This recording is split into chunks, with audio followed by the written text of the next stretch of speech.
Thousand Autumns, is a Meng Xi Shi novel. This is an audiobook made by fans for other fans. Disclaimer. The main couple of the story is made up of two men. If you don't like it, don't listen. Thank you. Remember, subscribe and click the bell to stay updated on all the new releases. Enjoy. Chapter 112. Switting was no fool. He also predicted that on the 8th day of the 4th month, Puliurgian's faction might take advantage of his absence from the palace to make their move. So on one hand he had someone take on his appearance and go to King Liangxi. For himself he made slight adjustments to his face, but remained by Yuan Yun. His theory proved to be correct. Whether Puliurgian wanted to revolt or rescue his children, as long as he guarded Yuan Yun, like a steel wall, idle persons could not approach Yuan Yun, and as long as Yuan Yun was still alive, Zhou would persist. Everything else was secondary. When Bian Yanmei moved, Switting's reaction was very fast. His attention had long lingered on this person. As a maidservant they were a bit too tall. When the other reached towards Yuan Yun, he also reached out a hand, but as soon as he moved, he realized he had neglected a person. Not Shen Qiao. The group entering the palace had 4 maidservants. 2 of them were Shen Qiao and Bian Yanmei in disguise. One was selected by Puliurgian, a real maidservant clever enough to carry herself in big scenes. But what about the last person? The remaining person, her face was extremely ordinary. Entering the palace she had said nothing, holding the parcel in both hands. When Bian Yanmei was speaking with the empress, she was half shadow, her sense of presence was meager at best. Even the emperor's spies stationed outside of Suiqiuagong Manor had been tricked. The one attacking Switting was her. Switting and her were longtime rivals. As soon as they exchanged moves, how could they not know who each other were? He had slammed a palm towards Bian Yanmei, but when had to move against that extremely ordinary maidservant, he exclaimed, "Yan Wushi." He didn't realize that the terror of Yan Wushi's name was so entrenched in others' minds. The people beside him, as they heard those 3 words, all startled, even their movements slowed. That maidservant laughed. It really was Yan Wushi's voice. "Old bald donkey, this outfit of yours is quite refreshing. Were you overstretching your neck waiting for this venerable one? When you're this eager, this venerable one can only act as you wish, and meet up with you here." Along with these words, there was the abrasive sound "ka-ka." The limbs of the maidservant in the interim had lengthened. The maidservant outfit was suddenly a little tight. Clearly, when Yan Wushi said earlier he didn't know a bone retraction technique, that was a complete lie. Not only did he know, he was well versed in its practice. Someone who was arrogant like him, even if practicing some side branch technique, he would have to attain a level of proficiency where others simply could not compare. As for his face, he did not resort to plucking his eyebrows, putting on powders, etc. like Shen Qiao and Bian Yanmei, but used an actual human face mask. That human skin was from the incident where after Shen Qiao had killed Huo Zijing, Yan Wushi with his must take advantage where available logic, had purloined it off the body. He had originally intended Shen Qiao to use it, but Shen Qiao had adamantly refused, so with great regret he wore it on his own face. That and the addition of bone retraction technique, he had become another person entirely. Not a single person had recognized him. With Yan Wushi blocking Switting's path, Bian Yanmei made for Yuan Yun, but the others beside him were quick to respond. Switting's 2 disciples, Lian Shenglianmei, came into the foray. Someone realized that Shen Qiao's group intended to rescue, and so made a grab for the empress and her brothers, wanting to hold them hostage, and then threatened Shen Qiao's group into submission. These people all thought Shen Qiao was a soft persimmon. Shen Qiao would naturally reteach them how to be a person. Even if he hadn't brought Shen Hetongbei into the palace, it was no impediment, he fought back 5 at once, blocking the sole path into the inner hall. No one should dare approach. But these were 5 martial masters, among them were people from Hehuan sect, and some were Switing's underlings. Their Wuzhong would be considered first class in the Jianghu, they would not be easily dealt with. They had spent a long time by the emperor's side, and had learned many underhanded tricks. They had no qualms about using poison, hidden weapons. Although despicable, Shen Qiao wouldn't succumb to these tactics, but he was delayed. For the moment it was impossible to beat them all down at once. No wonder Switing was a seasoned grandmaster. Even if Yuan Zixiao ranked him behind Yan Wushi, he still had deep reserves of strength. For someone who had attained his level of Wuzhong, their cultivation has long since been integrated. Yan Wushi wanting to subdue him in one move was highly unlikely. Both of them could only look for openings while they exchanged moves. Seeing Bian Yanmi's intention to capture Yuan Yun thwarted by Lian Sheng and Lian Mi, both sides were disciples of grandmasters, as well Lian Sheng Lian Mi could work together. Bian Yanmi momentarily was stuck with them. Shen Qiao considered the circumstances and made a decision.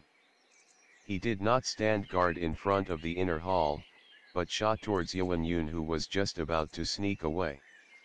By now the commotion had drawn the guards outside. These people burst in with their weapons, but was leveled by Bian Yanmi's palm gust. A fair number exited this way. Yuan Yun was preposterous in his dealings, but he still cherished his life. Seeing the fighting erupt, and Switing unable to stand guard at his side, he fell towards the exit. He didn't expect Shen Qiao to catch up from behind. One step and he was in the air, lunging towards him. His shadow was already directly above him.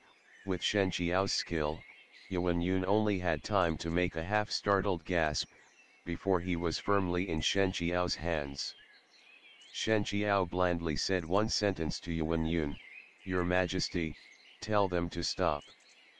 Yuan Yun howled, "Stop, stop all of you." The 5 masters that had originally cornered Shen Qiao, seeing Shen Qiao leave them behind for the emperor, fell into 2 factions. 3 of them lunged towards Shen Qiao, the other 2 burst into the inner hall to grab the empress and her brothers. The 3 that lunged towards Shen Qiao were too slow. No matter how fast their steps were, they could not be discussed in the same conversation as Suan Dus Han's Tianqua Honging. They could only watch as the emperor was taken hostage. On Bian Yanmi's side, things came to a standstill with Lian Sheng and Liang Mi. Yan Wushi and Switing were engrossed in their fight. They'd taken their fight from the inside to the outside, under threat of 2 grandmasters. The roof was all but destroyed. This fight wouldn't stop so easily. Back then Switing had joined the conspiracy with 4 martial masters outside Tu Hun's capital to ambush Yan Wushi, and beat him until his skull broke open and he was inches from death. With Yan Wushi's propensity towards revenge, he would not forget so easily. Last time he had used Douyanshan and Yunfui's conflict to draw out a power struggle within Liuebang, resulting in Douyanshan being poisoned to death. Yunfui did become the leader afterwards, but within half a month, several section leaders received evidence of her conspiring with Tiju. They formed an alliance and forced her to rescind her position. Liuebang split into factions, its holdings split among the section leaders. The resulting breakdown of Liuebang, separate from what happened at Shijiandawai, caused a huge uproar in the Jianghu. Those section leaders wanted to use Huanyu sect's influence in the northern markets to increase their holdings. Huanyu sect also needed Liuebang's experience with security and transport to expand their business. At the moment they worked together like fish in water. The name of Huanyu sect never came up during the whole ordeal, but how much Huanyu sect gained from the splitting of Liuebang, only Yan Wushi himself knew. Of those 5 involved in ambushing Yan Wushi that day, Huang Lingsan, seeing the wind direction, steered accordingly, given a chance sucked up to Yan Wushi, and helped him. Like peeling away a layer of flesh, he suffered some losses, only then did Yan Wushi let up on him momentarily.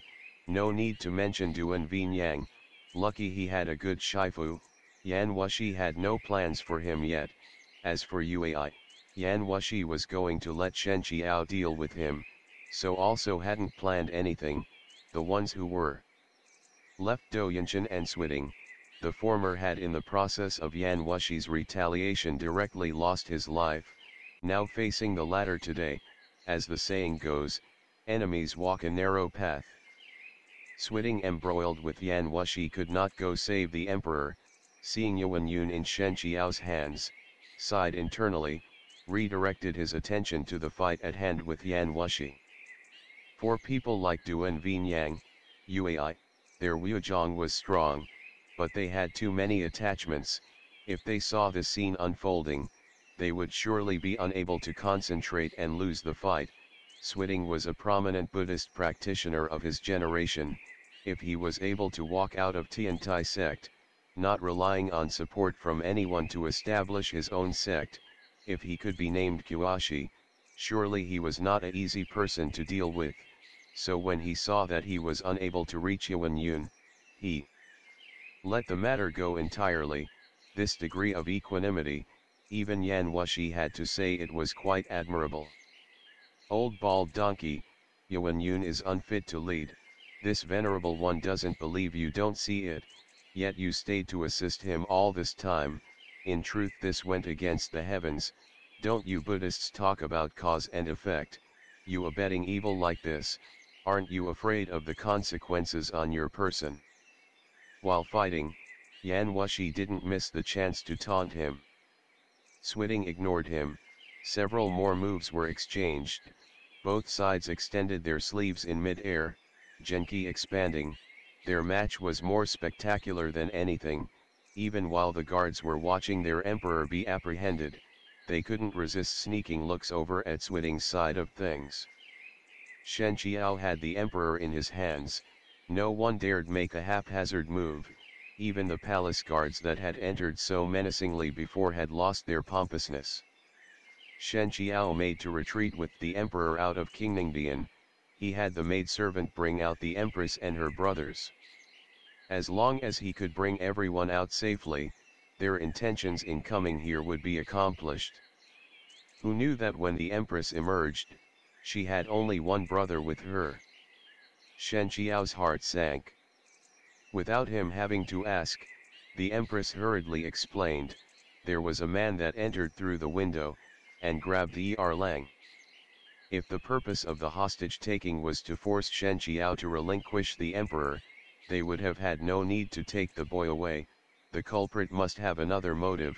In any case, they weren't interested in the emperor. The circumstances did not permit Shen Qiao to think further. He didn't ask for more details, just told the empress and her brother to stick close to him. Yuan Yun cherished his life, and so had to compromise for the time being, but as soon as he saw the empress, his eyes bulged out in rage. You bitch, I knew you were no good. If I had known you were such a bloodsucker earlier, I would have annulled your position, then had 10 strong men rape you. This string of invective fell from the emperor's mouth. Shen Qiao was irritated listening to it, put more force into his grip and said, whether your majesty lives or not today is uncertain, and you still have time to curse others, save it. Yuan Yun went red in the face. You're a person with such strong Wuzhong, why must you help purely urge on that kind of scoundrel?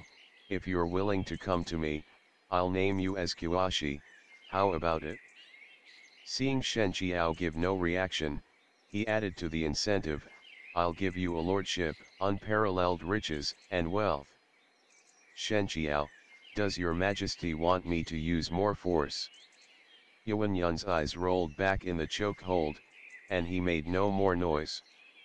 With the emperor, their exit was clear with no obstructions. At the main gates Puli Urgion's people were waiting. The sister and brother, seeing their father, were overwhelmed to tears. As they jumped into their father's arms, they started wailing.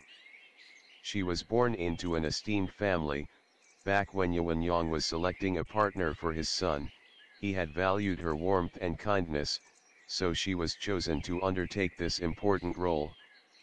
Shi also didn't let them down. Since she became the crown prince's wife, she took her duties seriously. She had put in every effort managing his household. Who knew what debt she owed in her past life to get this kind of husband? When he was crown prince he appeared honest and naive. When he became emperor his true nature was revealed. He did whatever was preposterous. Not only were political affairs managed to disaster, even 5 empresses were named to the back court. Over any small thing he would curse and humiliate Shi. Shi had endured it for so long, no one would have been able to any further. Jian's troops were long lined up at the main gates.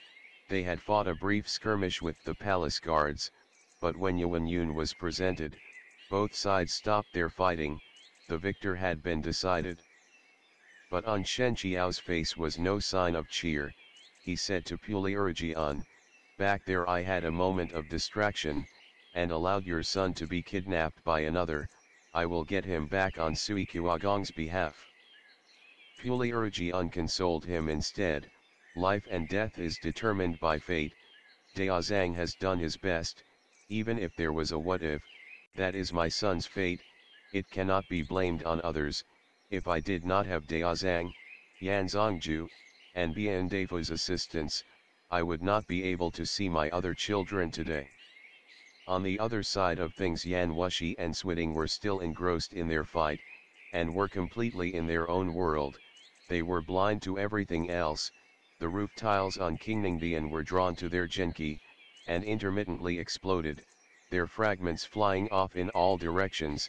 Around the 2 of them a whirlpool of sorts had formed. As for the palace martial masters, when faced with the scene of 2 grand masters fighting, all they could do was watch from a distance. Jian, with his troops and the emperor's decree, quickly settled the chaos within the palace. Shen Qiao and Bian Yanmei combed through the palace looking for Jian's second son. In the palace, because of the turnover in power, everyone was on edge. It would be difficult to track down the person that had taken advantage of the muddled waters. They each started in a different corner of the palace. After a while they had found nothing, which was a little strange. Bian Yanmei frowned. They apprehended Jian's second son, but what was the purpose? Jian was not yet the emperor, never mind one of his sons. Even with him in hand it was not as effective as having the emperor. As well they were able to under great stealth break into Qingningdian. First they must have the martial skills, second they must be familiar with the layout of the palace, as well they must have some sort of position that they're able to come and go as they please. Third, since they captured Jian's son, perhaps they intended to discuss conditions with Jian. Shen Qiao wasn't born yesterday, he had wandered the world for a while now. Perhaps every detail had settled at the bottom. He had more insight into how the world worked.